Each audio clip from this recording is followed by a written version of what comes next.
All right, so we are live. Yeah, so yeah, we were just talking about just, covering off some topics of things that we hope to chat about in our upcoming podcast episode. So, what were some of the things that you were hoping to cover? Um, just like a lot of what I've seen in recent months is like mindset for entrepreneurs is pretty important, particularly with taking hits with like the pandemic and, other things that are going on. Like I've seen a lot of that going on that is pretty important. I think to kind of touch on as on the mental health side of things, things about like being a woman in business, particularly a woman of color, and kind of how that um, there's a cultural paradigm that I've obviously been bucking traditions against and everything too, in doing what it is that I do, that I think might be interesting to kind of touch on, because I know there's a lot of people that would probably have similar sentiments in regards to just you start on this journey and like your family's not supportive because I was raised by first generation immigrants who believe in staying in the same job for 3 decades and earning a pension and everything. And I'm just like, there's first of all, I don't think there's going to be any in-house position that's going to make me happy enough to stay beyond 5 years. And this is not me being finicky. It's more of a, what do I want to do? Where do I want to grow my skill set? What kind of leader do I want to be? And I just don't think that one company is always going to keep growing with me professionally, right? Number one. And number two, it's, I didn't grow up in a family of entrepreneurs. My brother was really the only one who kind of took that on, and he took it on because he had to. He came out of chiropractic college and had to open his own practice because working for two other docs just wasn't getting him where he needed to be. And going through that and seeing him go through that, and he used to say, he was like, man, Chiro College taught me nothing about owning a business and running a business. So seeing him go through that, and that's kind of, he's been my primary sounding board about that stuff, where I'm just like, I don't, especially in the early days where I was cold calling leads and cold emailing leads. It was like 40 a day or so. And I used to say to him, I'm like, go, I don't know what I'm doing. And he said, Muy, like, whatever it is that you do, even if it looks promising, sounds promising, nothing's ever a done deal unless you get it signed on the dotted line. Number one, he goes, and number two, like when I was interning for that PR firm and everything, and I was like thinking about leaving, but feeling bad about it because I had loyalty towards my boss and everything. He's like, well, at the end of the day, have you learned everything that you need to learn? Have you grown to where, you can strike out on your own? If that's the case, what's the point in staying? And he's also taught me a lot about like just leadership, just things about like asking more questions and things like, whatever it is that you do, make sure you can back it up and give them your rationale for why you decided to focus on these things and why you decided to prioritize these things. Because if there's anything that I've learned is that people can hire you in to prioritize certain things, and then that's your responsibility. The onus is on you to make sure that that's working. And if they come back and tell you that's not a priority, then it's like, well, that's what you hired me to do. Right? You hired me to take care of your PR strategy. You hired me to make sure that you had a crisis communications plan in place so that if anything went wrong, you're all covered. That's my priority. That's not for you to prioritize. That's my priority. Mm-hmm. Right? So just even learning the different dynamics of just how to deal with people. I mean, I'm used to working with one or two clients at a time. I've actually also co-founded a startup that has just launched known as the Ignite Universe. And what the Ignite Universe is it's an audience engagement and growth platform that we've launched in the hopes to help filmmakers actually build their own audiences. Be able to build their own audience is easier than if they were doing it on social media. And what we've done is we've taken the first film, Chained, which I've kind of been promoting on Instagram because it got into VIFF. Chained, the world is hosted on the Ignite universe. So the world is like more than just your behind the scenes interviews or photos, that kind of thing. We've actually built it out where right now in the development section, you can see interviews with the director and the producer, and they kind of talk about the concepts of why you shouldn't just write what you know. Because Titus, the director, is like, what I know is actually really boring. So he wanted to create a film that, you know, was universal and resonated with a lot of people, but wasn't just focused on, you know, what he knows, because the premise of Chained is this young, like black boy comes across this older criminal who's white, who's chained inside a warehouse. And they develop this really kind of uneasy sort of friendship, and then something happens and like the tables turn, and the boy is actually being abused by his dad as well at home. So it's like an unstable home life. He befriends this criminal, and then things kind of go topsy-turvy from there. And the point that the director's trying to make, in if you go into the Chained world and inside the development portion of it and watch the videos and everything, is that anyone can write about anything, so as long as you do it respectfully and you do your research. You know, so with this platform, we're trying to build something that can really help filmmakers get that audience, and once they get that audience, be able to make, you know, find it that much easier to apply for funding and like appeal to investors and everything, because they have all of these people already.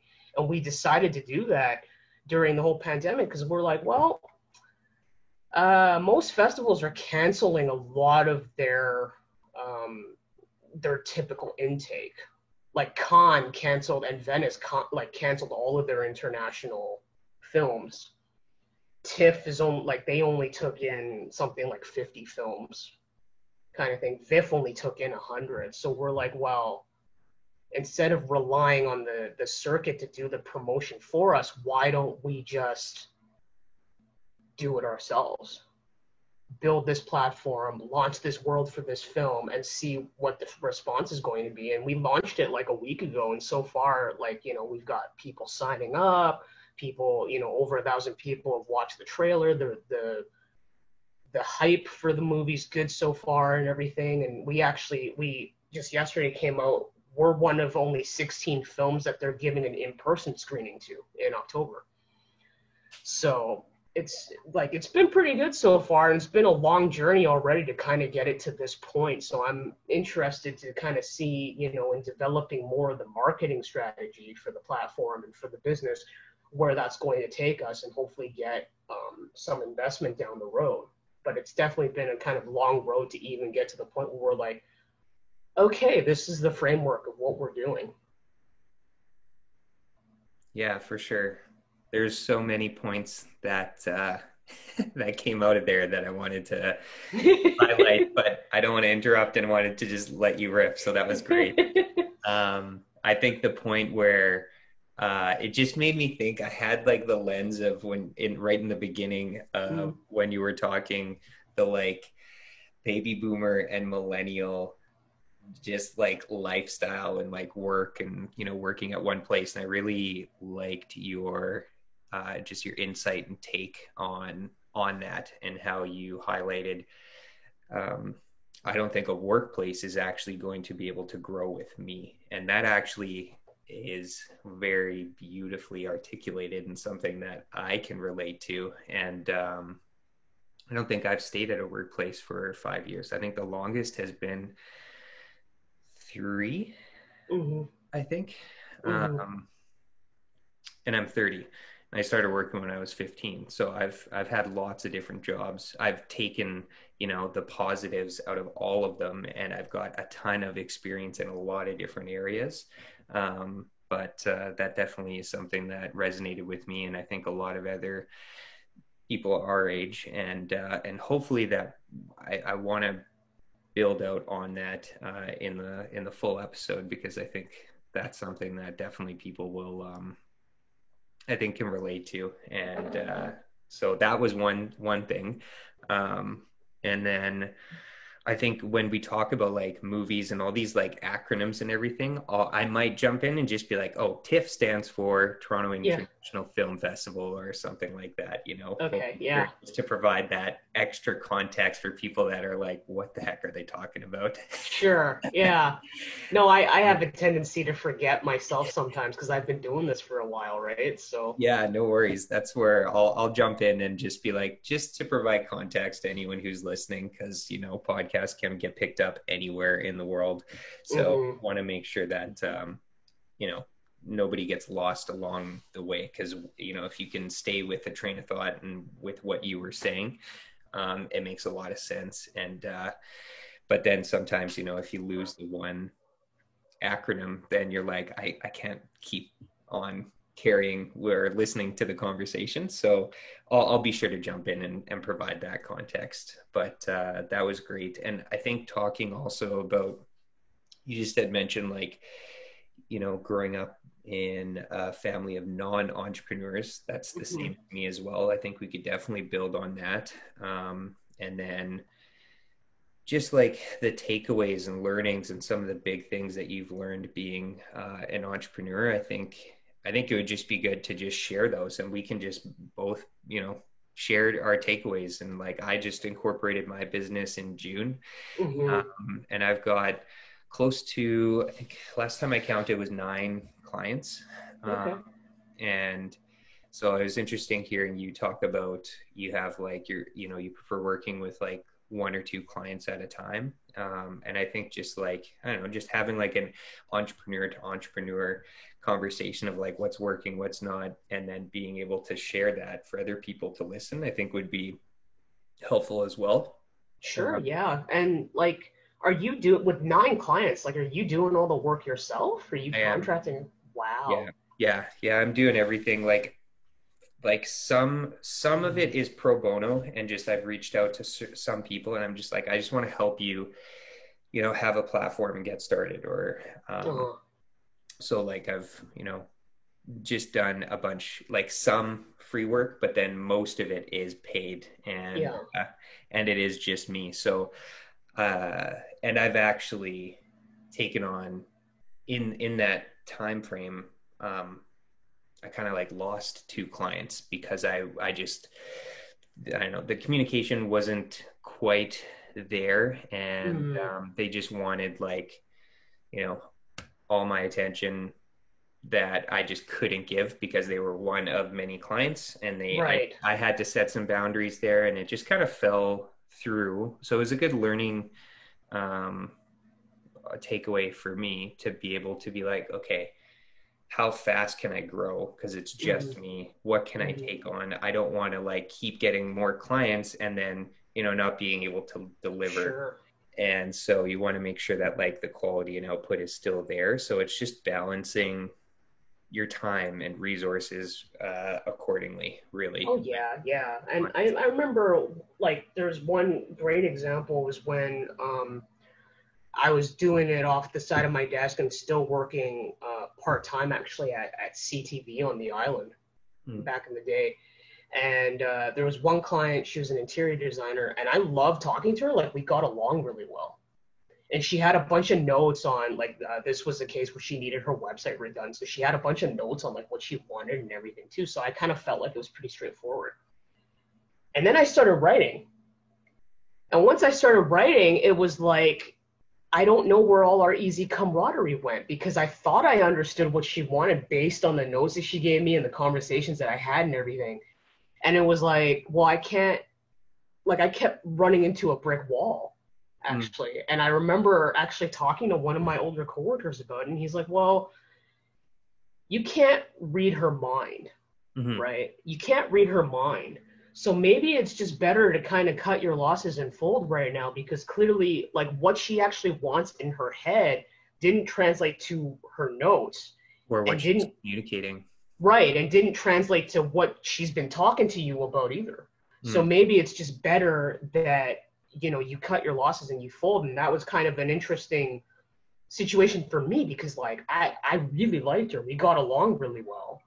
But when it came to doing the actual work, we just couldn't like get on the same wavelength, Hmm. you know? And like this same coworker, I'll never forget, like he gave me this as a great example of dealing with people. He said back in the day he was working in the States for like a sports apparel company, and they were in a meeting with a client who was so mad he was like literally foaming at the mouth.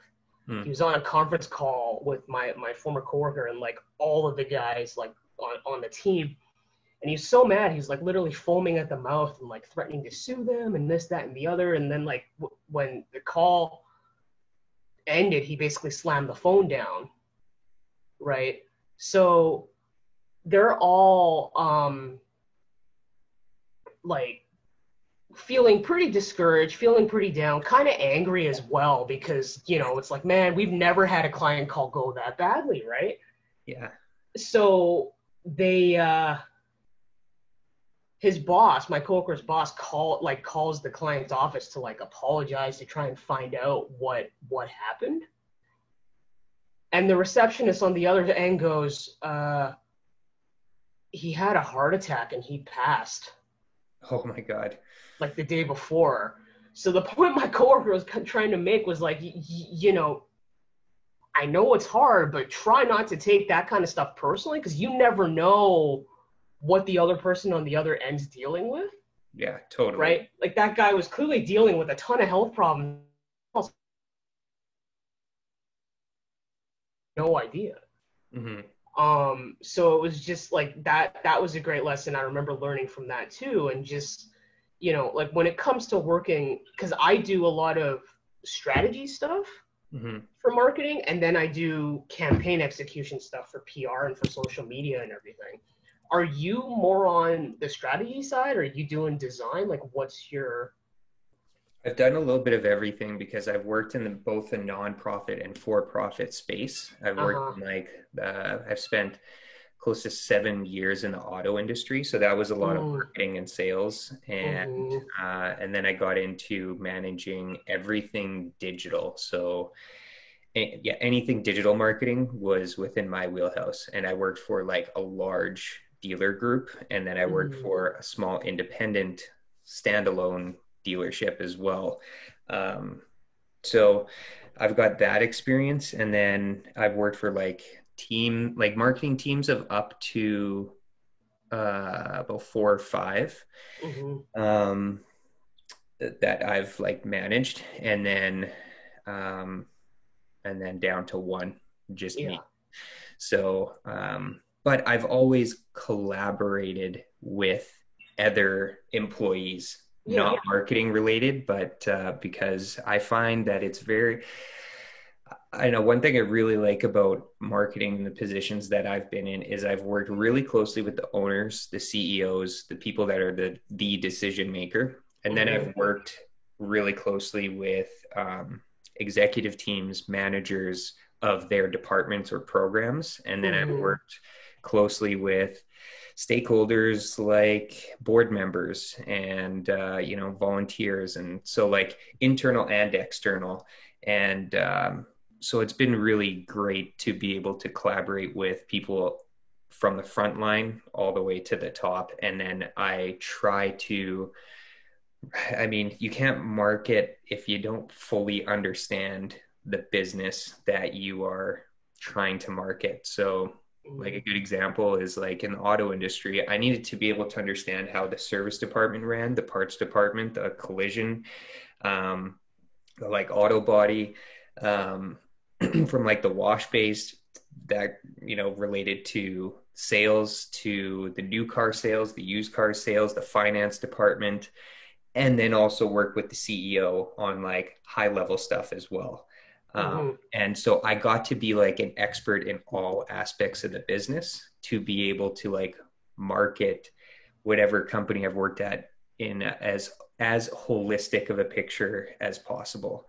So, and I've done that like in the nonprofit space where I worked for a company that provided um, they were like provincial. They were huge. They Mm-hmm. had multiple offices and close to 20 programs. And they provided services for a wide range of people with disabilities, from like babies to seniors. And Mm-hmm. so I got to work with like program managers, front level staff, everything, and like really understood, the company as much as I could so that I could market it. And a big part too that has kind of evolved over time with my work has been storytelling or Yep. copyright.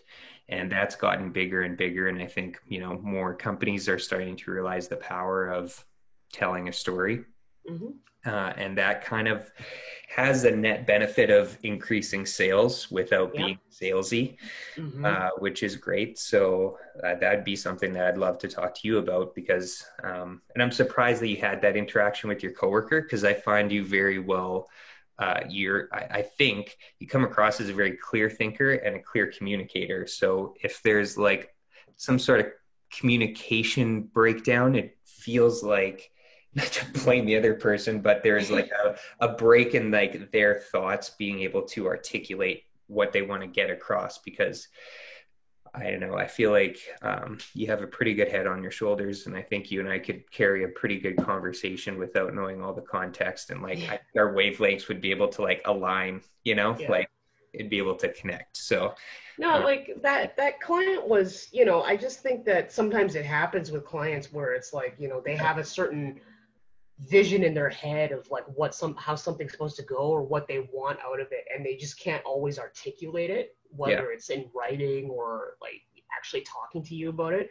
So I mean, that was early on when I was doing the whole freelancing thing, and like that, it is what it is, right? It doesn't always work out.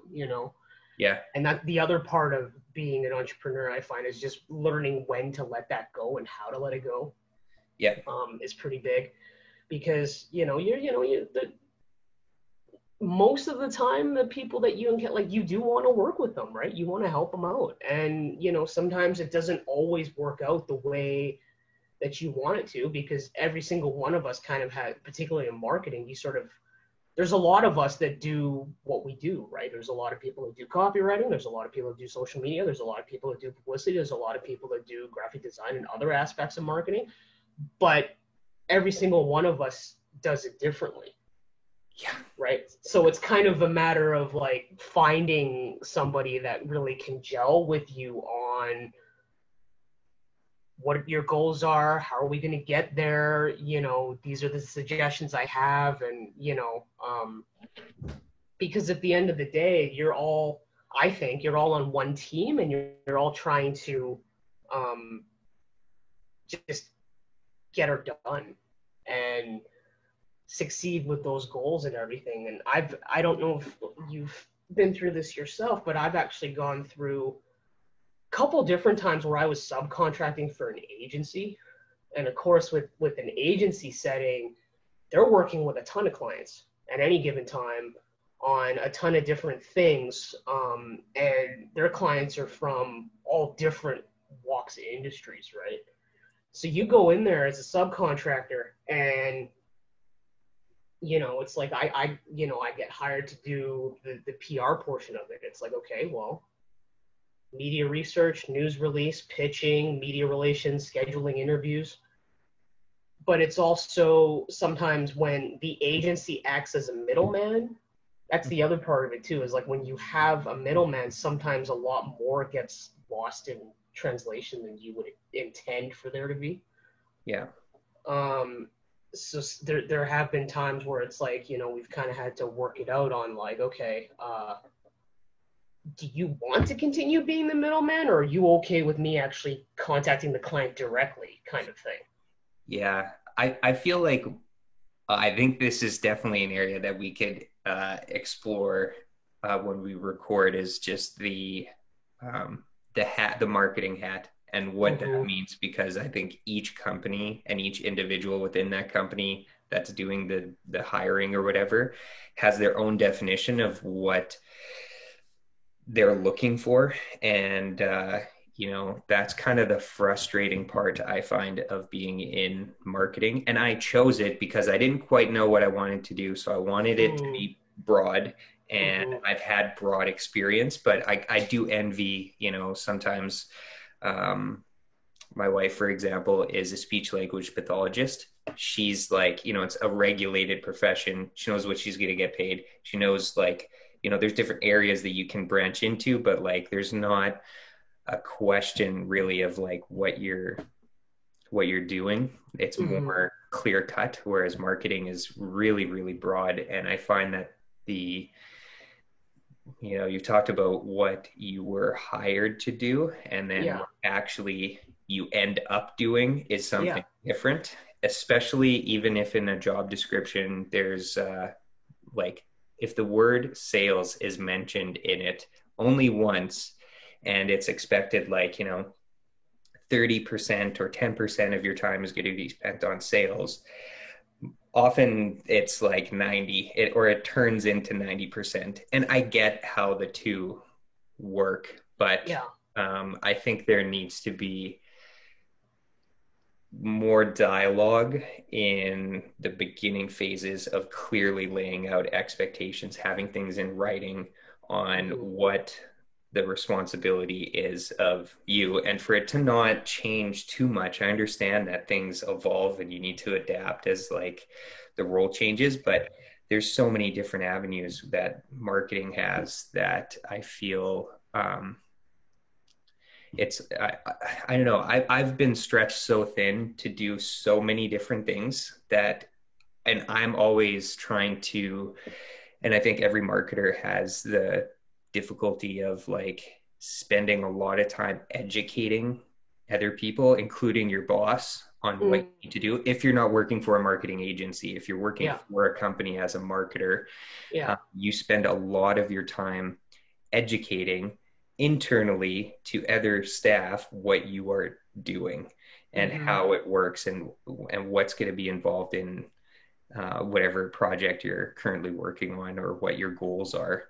Mm-hmm. And yeah, I think like if you can be as good of a communicator as possible, like communication is so huge within marketing. And I feel like sometimes people, maybe go into marketing, but they're um, I can't emphasize how important like communication is if you want to go into marketing. Like, it's huge, and you will stand out from a lot of people if you're able to be a clear communicator, and like a really good listener, and be able to, execute on what you're um, supposed to be doing, and hopefully not get turned into, like, your role turned into something completely different. Yeah, and I think it's not a question about being inflexible, right? It's Yeah. more of like having that clarification on exactly what it is that I'm supposed to be doing Yeah. and where my strengths lie. And it's like if you need an extra set of hands somewhere else, it's not that I would say no, but you need that clarification so that everybody kind of knows where they stand. And the funny thing is, it's like it really wasn't until fairly recently that I actually even sat down and thought about what kind of leadership I'd want to work with. It's Mm. funny. It's like I spent, so long just kind of working with different people and getting into these different opportunities. And in some cases, when I was in house, it was kind of, I actually had an in house opportunity as a co op student when I was still in university where I was green as green could be, and we had a client actually come up to the offices, storm in looking for the CEO, mad as hell, claiming that the CEO was stealing food off his employees' plates. Mm. And I sat there and I was like, I might be green, but there is something wrong with how you're running your business if a client's going to come up and make a scene like this and freak the rest of us out and, you know, make us wonder if, like, even if the CEO shows up, is it going to come to blows kind of thing. Yeah. Yeah. Um, Yeah. Company culture just is like huge, right? And the oh, and yeah. the type of leaders that you get, I mean, it varies. Each leader is different. Mm-hmm.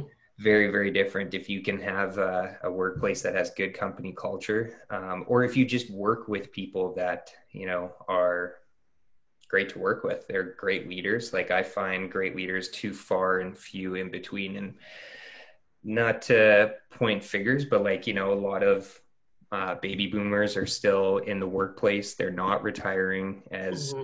uh, they're not retiring. And I feel like the amount of change that has happened in the, 30, 40 years since they've been in the workplace, I get that it's difficult. I get that it's challenging Hmm. from their standpoint, especially if you are now working with marketers and all these new positions that exist for marketing your business. Hmm. I get that, but and not to paint every baby boomer with the same brush or whatever, but I feel that they're the next wave of managers and leaders out there hopefully will be, just a little bit a step up in terms of being able to like work and collaborate with our generation, um, because I think a lot of the education time spent in the workforce from a marketing standpoint will hopefully Hmm. be minimized Yeah.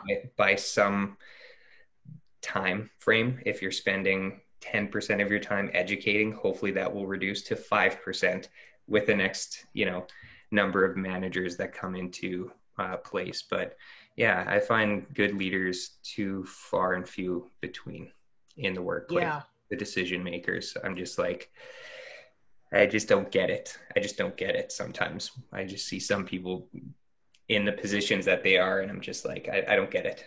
I Hmm. really Hmm. don't get it. Oh yeah.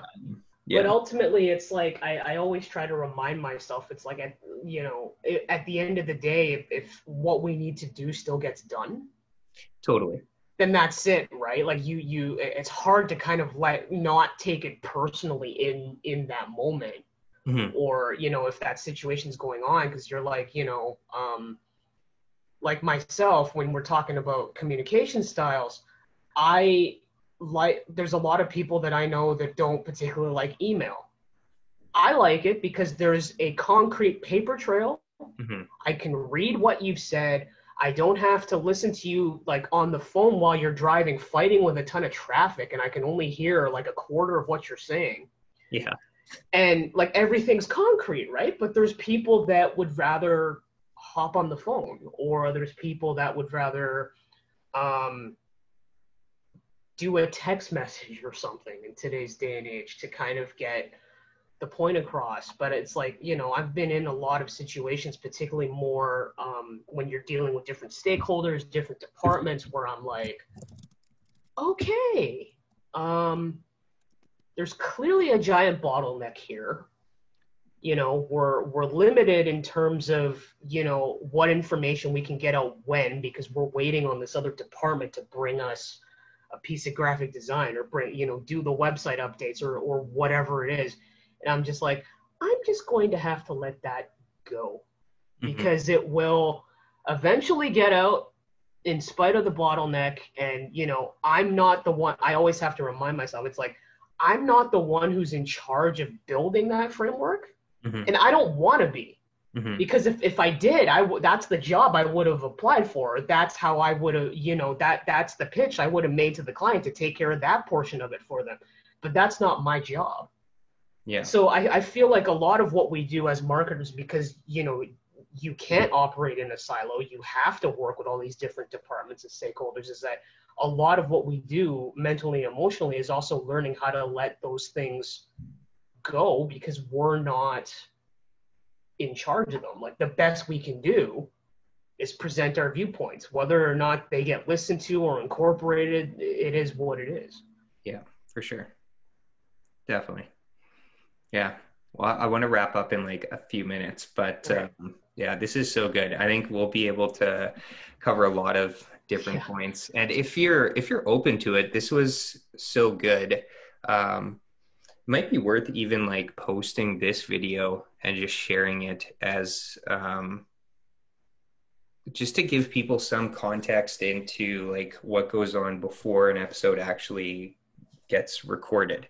We don't have to. If you don't want to, that's totally fine. But I just think like I think it would be neat to share and say, um, for those who are wanting to know about what goes on in starting a podcast, and if you've never met someone before and you want to like build up some rapport before just recording live, Sure. here's kind of like an example of what we did prior to an actual podcast. And this can be shared at any point in time. And if you're not comfortable with it, that's fine too. It doesn't have to be, but just something that came to mind that I just wanted to throw that out there.